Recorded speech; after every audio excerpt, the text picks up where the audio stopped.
그래서 요엘서를 지금 나누고 있습니다. 우리가 지금 나누고 있는 요엘서의 주제는 The Day of Jehovah, 여호와의 날이라는 주제입니다. 우리 인류 역사 가운데 예나 지금이나 재앙이 참 많이 있었습니다. 천재지변으로의 재앙도 있었고, 어떤 전염병으로서의 재앙도 있었고, 전쟁의 재앙도 있었고, 참 종류가 많이 있어요. 근데 그 재앙이 어느 시대에 내려왔든지 재앙의 원인은 다른 데서 오는 게 아니라 여호와의 재앙으로부터 온다는 거예요. 여호와의 심판으로부터 재앙이 온다는 것을 우리는 깨달아야 알아야만 되겠어요. 재앙에는 원인이 늘 있다는 거예요.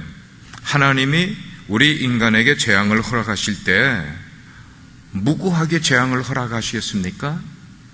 아니에요.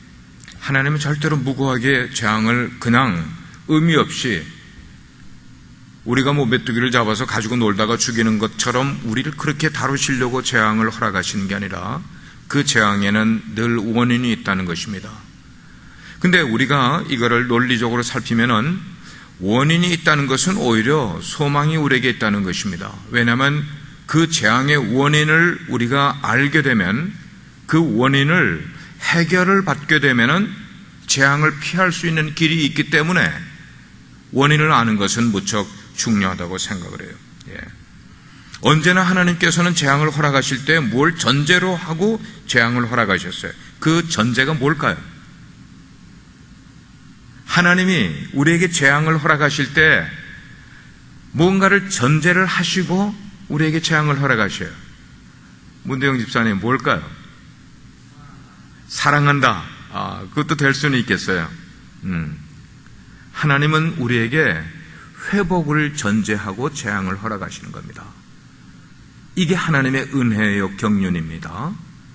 하나님이 우리에게 인류 역사 속에 인간이 깨닫지 못하는 방법으로 재앙을 여러 가지로 허락하셨는데, 그 원인을 가만 보면 해결책이 있게 돼 있고, 하나님이 허락하시는 이유는 뭐냐면 늘 회복을 전제로 우리에게 재앙을 허락하신다, 징계를 하신다는 그런 뜻이에요. 이야기의 관점을 조금 바꿔서 오늘 제목을 심판을 견디기 위해 필요한 것에 좀 초점을 맞춰서 한번 이야기를 전개를 해보면은, 우리 개인들에게 필요한 게 있어요. 예를 들면 집이 없는 사람은 집을 굉장히 필요로 할 거예요.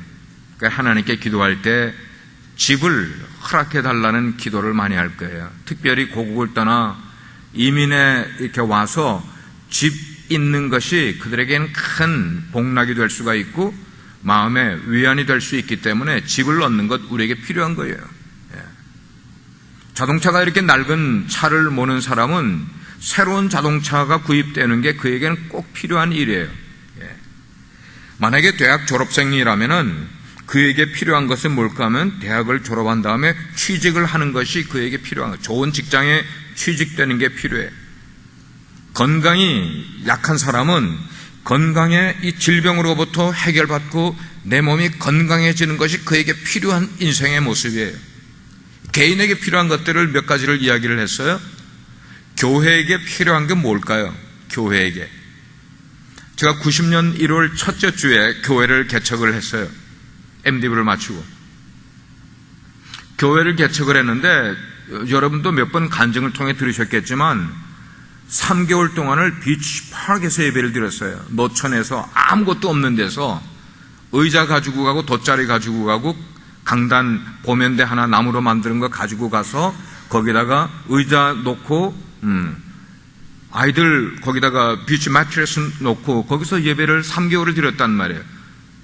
여러분, 그렇게 예배드린 교회를 들어본 적 있으세요? 장목사가 교회 개척할 때 그렇게 했어요.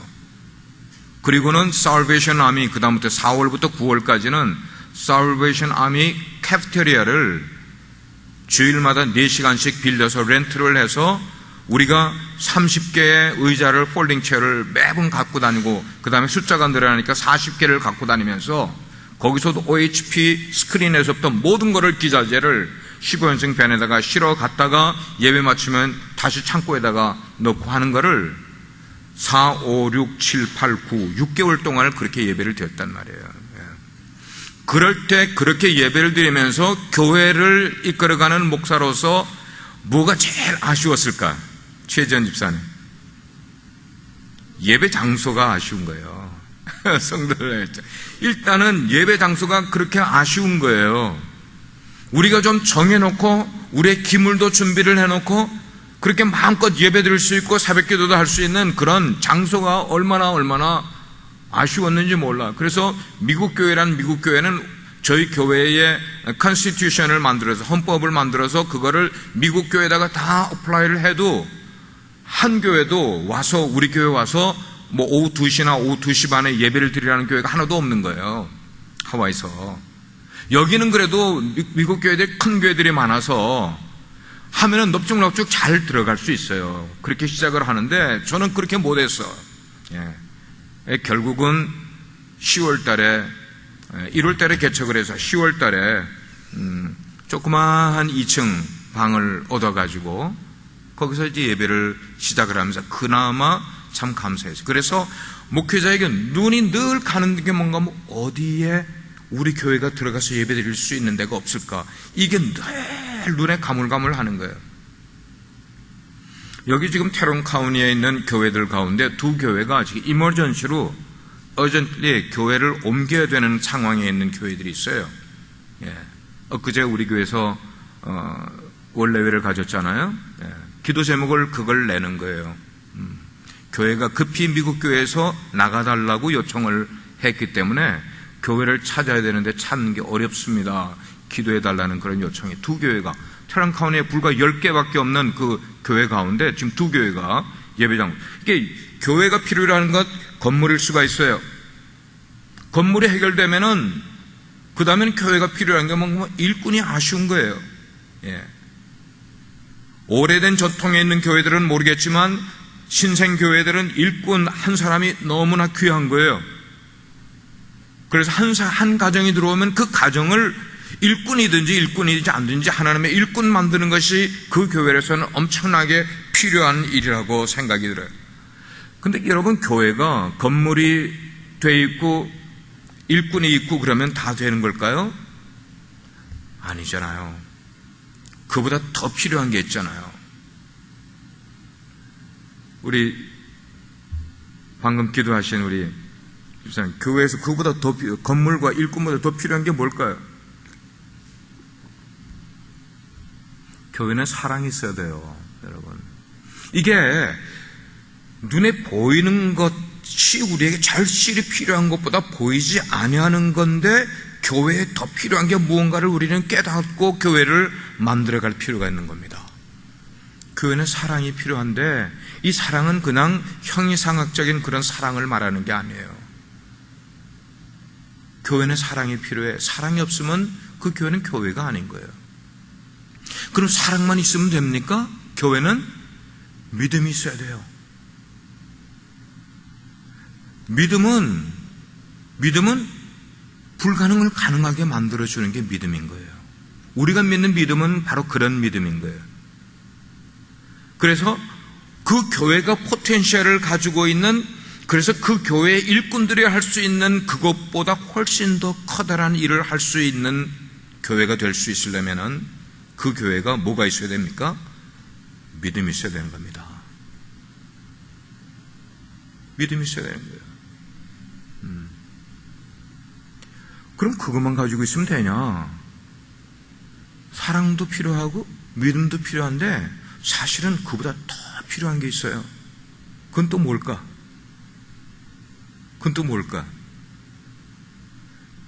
그것은 성령님이에요. 아멘. 여러분, 교회에 성령님이 계시지 않으면은 그 교회는 죽은 교회야. 성령님이 없으면 그 교회는 죽은 교회야. 사람들이 움직이는 것 같고 조직이 움직이는 것 같고 교회의 재정이 교회를 움직이는 것 같지만 사실은 그것으로 교회가 움직이는 게 아니라 그 속에 살아 역사하시는 성령님이 움직여 주시면은 그 교회는 살아있게 되는 거예요. 성령님이 곧 뭐냐면 교회의 생명인 거예요. 성령님이 계시면은 생명이 있는 교회가 되고, 성령님이 계시지 않으면은 생명력이 없는 교회가 되면 그 교회는 무슨 교회라고 할 수가 있어요? 죽은 교회가 되는 거예요, 여러분. 성령님이 너무나 중요한 거예요. 그냥 표현하면은 성령이 없는 교회는 죽은 교회, 시체예요, 시체. 여러분, 시체가 있게 되면 그 시체에는 뭐가 날아오게 되는가 하면 까마귀가 날아오게 되어 있어요. 여러분, 영적으로 까마귀는 뭘 의미합니까? 악한 영이에요. 생명이 없는, 성령이 없는 교회는 까마귀들이 날아와요. 악한 영이 거기에 모이게 되어 있어요. 악한 영이 모인다는 건 뭐예요? 까마귀는 다른 의미로는 거짓의 영이에요. 어둠의 영이란 말이에요. 왜 이런 영들이 교회에 모이게 되는가 하면 교회가 시체가 되어버리면은, 시체가 되는 이유는 뭐냐면 성령이 떠나간 교회가 되어버리면은 까마귀들이 모이게 되고, 그 까마귀들이 모이게 되면 교회는 더 이상 교회의 모습이 될 수가 없는 겁니다. 사람들이 아무리 많이 모여도, 재정이 아무리 든든해도 그건 상관없어요. 성령님이 계시지 않는 교회, 성령님이 역사하지 않고 성령의 생명력이 없는 교회는, 그때부터 그 교회는 죽은 교회라는 거예요. 시체가 되어버린 교회라는 거예요.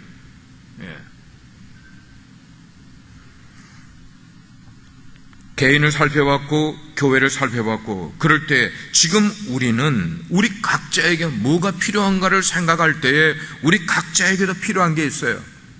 근데 우리 각자에게만 필요한 게 아니라 사실은 교회들에게 필요한 것이고, 이 세대, this generation에 필요한 게 있는데, 그게 뭐냐? 오늘 본문에서 지금 말씀하고 있는 건 그거예요.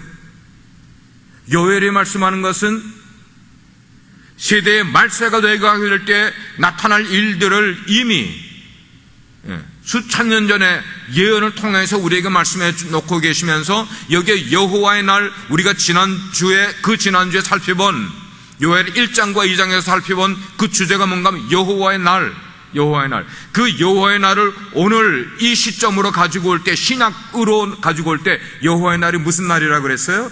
그리스도의 재림의 날인 거예요. 그리스도의 재림의 날이면서 심판의 날을 말하고 있어요.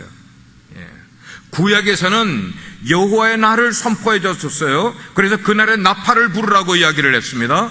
근데 구약에서는 나팔을 부는 것은 경고를 하는 것이고 사람들에게 경각심을 주는 것이지만, 그러나 신약에 들어와서의 그리스도의 재림의 날, 심판의 날은 나팔을 불어서 경고를 하는 게 아니라 이미 심판이 임하는 날이란 말입니다.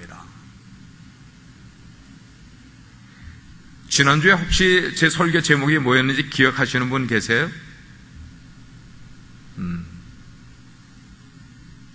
제가 수요일 날 설교를 하고 지난 월요일 날 우리 교역자들이 모였을 때 제가 너무 중요해서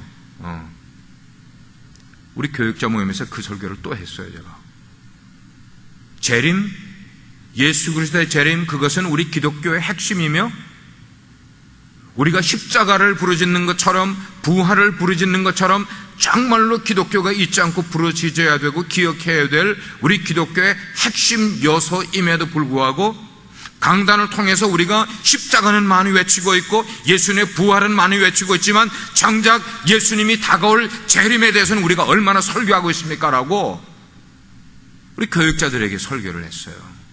지난주에 설교를 했어요. 제가 여기서 제일 처음에 제가 뭐를 끌어다니면서 설교를 했습니까? 재림, 그리스도의 재림. 여러분, 그것을 우리는 얼마나 마음에 두고 생각하고 있습니까? 라는 질문으로 시작을 했어요. 정말로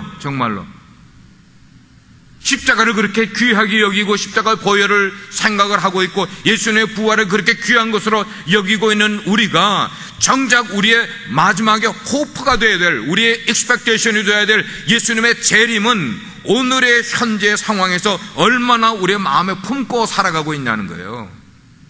우리 거짓말하고 있어요. 거짓말만 하는 게 아니라 착각하고 있단 말이에요. 착각하고 있단 말이에요. 십자가와 부활은 이미 구원 얻은 자에게 필요한 게 아니라 구원 얻을 자에게 증거해야 될 내용이라면은 재림은 구원 얻은 우리가 기다리고 사모하고 갈망하고 있어야 될 내용 아닙니까? 믿으시면 아멘 하세요.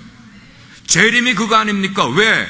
많은 사람들이 심판을 받고 저주의 날이 될 때에 우리는 들리움을 받게 되고 우리는 하늘나라에 올라갈 수 있는 그 영광된 순간이 재림과 함께 오는 것인데도 불구하고 우리는 재림을 오늘이라는 시점에서 기억조차 하지 않으려고 신앙생활을 하고 있으니 이 어찌 됐냐 말이에요.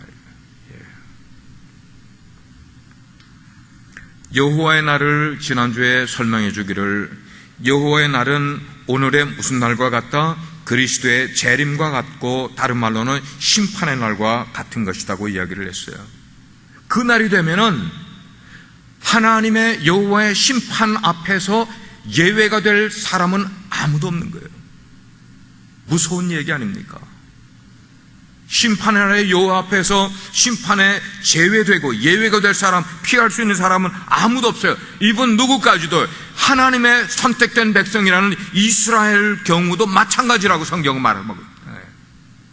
Chosen people, 선택된 백성이라는 이스라엘조차도 하나님의 심판의 날 앞에서 심판을 모면하지 못할 것. 그들은 무슨 사람인데요? 선민인데도 불구하고요, 하나님의 뜻대로 살지 않았기 때문에 그들도 심판받게 될 것이라는 거예요. 자, 이렇게 심판이 예고되었을 때 요엘 선지자는 그날을 견디기 위해서 필요한 게 무엇인가, 오늘 제가 제목 잡았어요. 그 심판의 날을 견디기 위해서, 다른 말로 표현하면 그 심판의 날을 극복할 수 있는, 넘어갈 수 있는 일을 위해서 필요한 게 무엇일까 하는 질문을 또 던져보는 거예요. 오늘 본문에 보면은 여호와의 날에 임할 심판에 대한 묘사를 보게 되면은 어쩌면 하나님께서는 피도 눈물도 없는 분과 같이 보이는 것 같아요. 도무지 하나님께는 피할 구멍이 바늘구멍만큼도 없을 만큼 철저하게 우리를 심판으로 몰아넣으시는, 징계하시는 분 같아 보여요. 누구까지 그런 해당이 되는가 하면 이스라엘 백성들까지에 대해서도 예외를 두지 않으시는 하나님의 모습을 보니까 하나님은 정말로 피도 없고 눈물도 없는 분과 같이 보이는 것 같아요. 근데 여러분, 정말로 우리가 믿는 하나님은 피도 눈물도 없는 분이실까요? 그럴까요? 아니란 말이에요. 아니란 말이에요.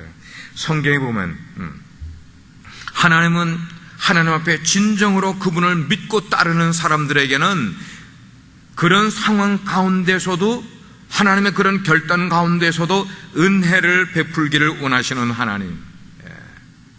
그래요. 심판의 날은 그 날을 견디기 위해서, 심판의 날을 견디기 위해서 택한 백성들이 해야 될 일이 있는데, 그것이 어떤 것인지를 오늘 요엘 선지자를 통해서 말씀을 해주시는데, 그것은 이제라도 너희가 금식을 선포를 하고 울면서 애통하고 너희들의 마음을 다해서 하나님께 돌아오기만 하면은, 그렇게 돌아오라는 거예요.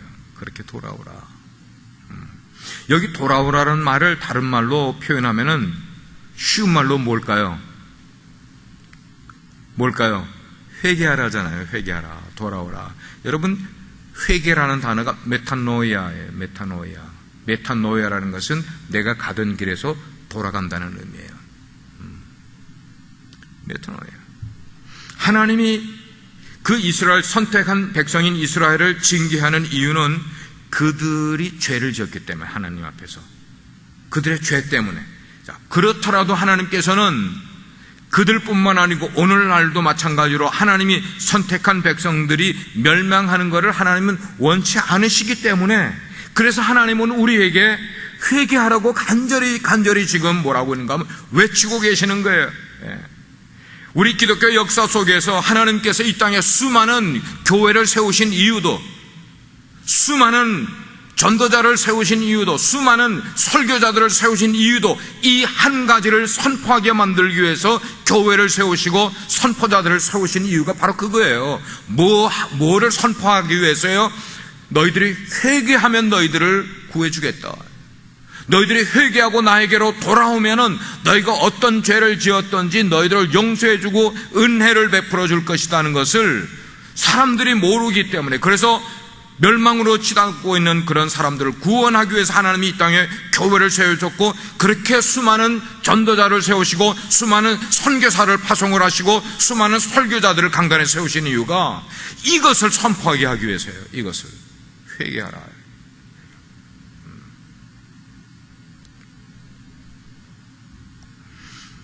그 일을 위해서, 그 회개하는 그 일을 위해서 너희들은 오늘 말씀해 보니까 옷을 찢지 말고 뭘 찢으라고 그랬습니까? 다 같이 무엇을 찢으라고요? 마음을 찢으라. 마음을 찢으라. 정말 우리가 회개하는 마음을 갖게 되면은 우리가 이 일을 실천해야만 될 것 같아요. 마음을 찢는 훈련, 마음을 찢는 기도를 훈련하는 우리가 되어야 될 것 같아요.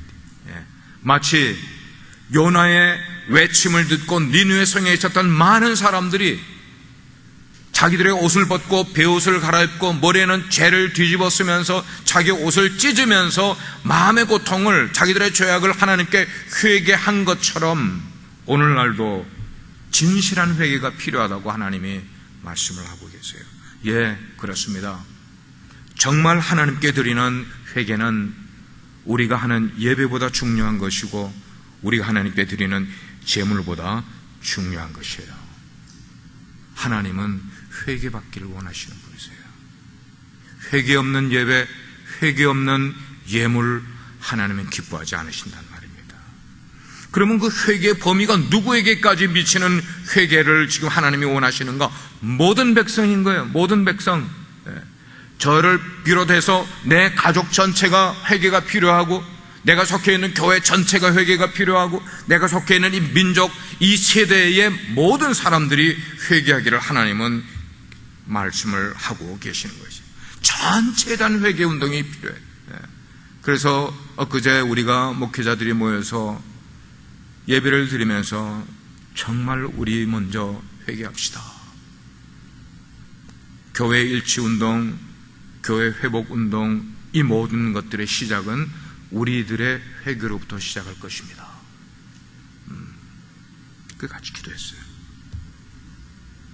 오늘 말씀해 보니까 15절에, 사실은 2장 1절에도 우리가 지난주에 살펴볼 때 1절에도 시온에서 나팔을 불라고 이야기를 하고 있는데, 오늘 15절에서도 보니까 시온에서 나팔을 불라고 그랬어요.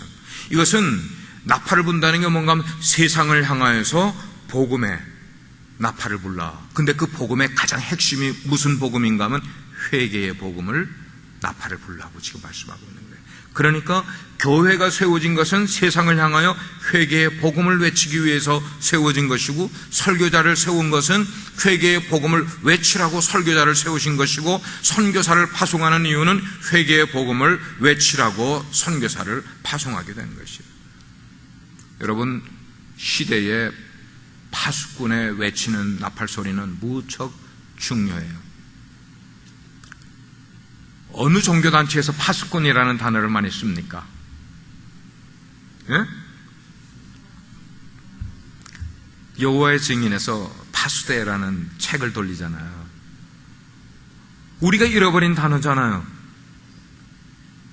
사실은 성경에서 파수대 역할을 해야 된다고, 파수꾼을 세워야 된다고, 파수꾼이여 나팔을 부르라고 하는데, 우리 기성교회는 파수꾼이라는 말을 별로 쓰지도 않는데 그거를 누가 갖고 가서 쓰고 있어요? 이단들이 갖고 와서 쓰고 있는 거예요. 여호와의 증인들이. 근데 그 일은 사실은 우리가 해야 될 일이란 말이에요. 아멘입니까? 아멘입니까? 정말입니다. 우리는 파수꾼의 역할을 해야만 되는 거예요. 파수꾼이 분명한 나팔을 불 때에 백성들은 그 나팔 소리를 듣고 나서 이게 지금 위기의 나팔인지 평화의 나팔인지 아니면 전쟁의 나팔인지를, 그 나팔 소리를 듣고 구분을 해서 사람들이 경각심도 갖게 될 것인데, 만약에 나팔을 부는 자가 나팔로 알리는 그 소리를 어떤 소리인지 사람들이 듣고도 잘 알지 못할 소리를 낸다면은 사람들이 혼돈스러워하지 않겠냐는 겁니다.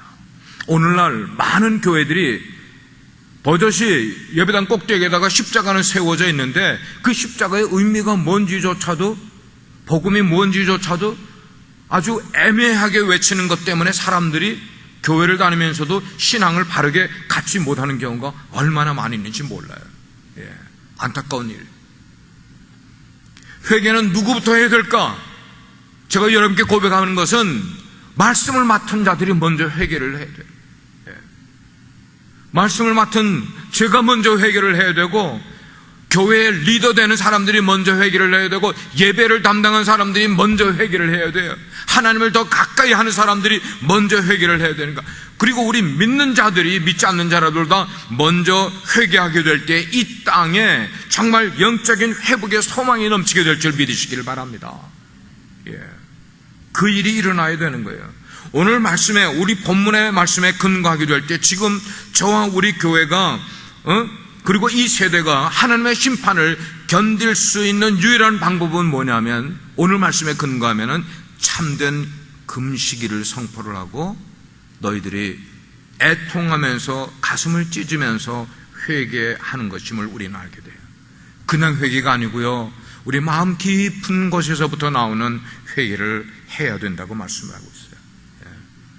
하지만 여러분, 하나님의 심판을 견디는 방법은 어쩌면은 금식과 회개만으로 하나님의 심판을 견디고 극복할 수 있는 길은 아닌 것 같아요.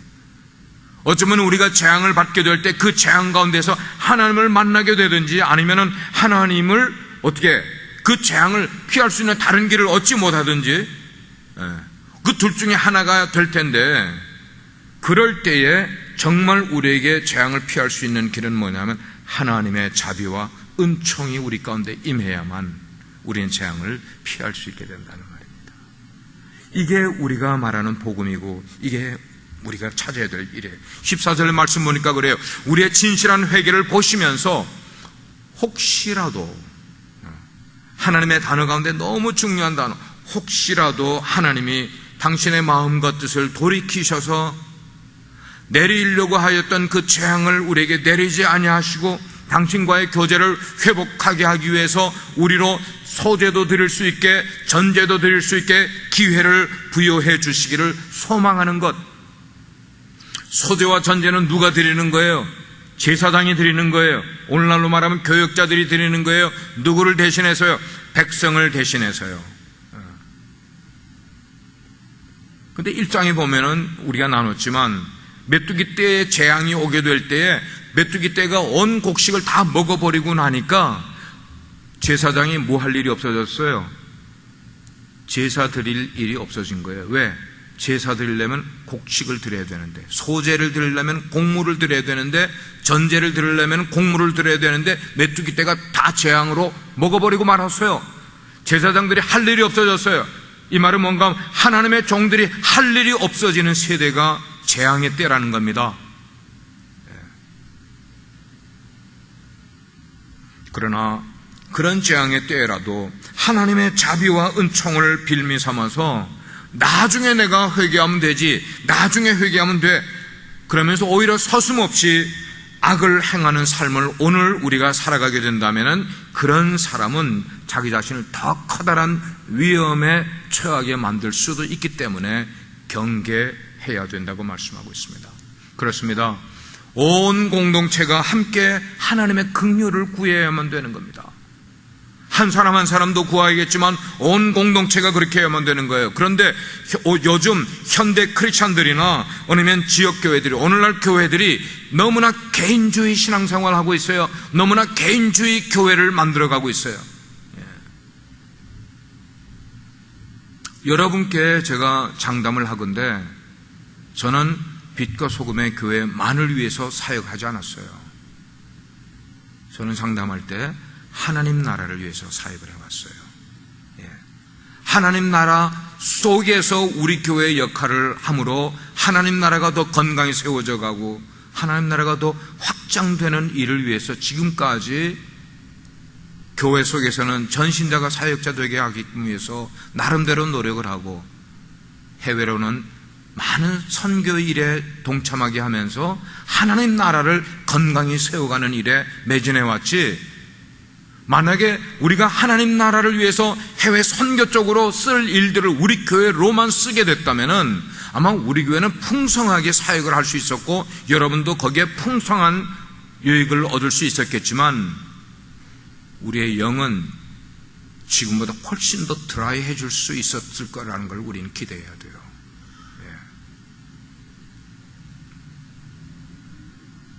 근데 오늘날 신앙생활하는 사람들이 너무 개인주의적 경향이 강한 거예요. 성경에 보게 되면은 이스라엘이라는 나라는 굉장히 독특한 나라예요. 독특하다는 것은 그들은 개인이라는 게 허락되지도 않고 개인을 내세우지도 않는 민족이에요. 그 나라는 모든 이해관계가 공동체적으로 민족적으로 이해관계를 만들어가는 그런 독특한 나라예요. 그 나라에 하나님이 금식을 선포하고 회개하기를 선포하게 될 때도 개인보다는 너희 민족 전체가 함께 금식하고 너희 민족 전체가 함께 회개하라고, 그 회개를 위해서 성회로 집회로 모이라고 하나님께서 요구하고 계시는 거예요. 그렇습니다. 지금도 마찬가지입니다. 이스라엘뿐만 아니고 지금도 마찬가지. 공동체 속에 속해 있는 사람들은 한 사람도 예외 없이 함께 모여서 금식을 하고 함께 모여서 기도하고 함께 모여서 하나님의 긍휼을 구하는 회개를 해야 되는 거예요. 1절에 나타난 첫 번째 나팔 소리는 아까도 얘기 드렸지만 앞으로 재난이 일어날 것에 대한, 메뚜기 재앙이 일어날 것에 대한 하나님의 경계의 메시지로 경보를 울리는 사이렌을 울리라고 말씀하였지만 지금 15절에 말씀하고 있는 나팔을 불면서 금식일을 선포하고 회개의 성회를 선포하는 그 일은, 이거는 워닝으로 하는 게 아니라 이미 임박했다는 거예요. 임박했다는 거예요. 나팔 소리가 울려 퍼져야 된다는 것이. 그렇습니다. 오늘 말씀을 종합하면 그거예요. 우리가 심판의 날을 견디기 위해서는 하나님의 은총에 대한, 하나님의 나를 향하신 mercy, 자비에 대한 아주 간절한 소망을 가지고 우리가 진실한 마음을 다해서 금식도 해야만 되겠고 회개하는 그런 일들을, 하나님의 긍휼을 구하는 회개를, 회개 없이는 우리는 하나님의 은총을 누릴 수가 없어요.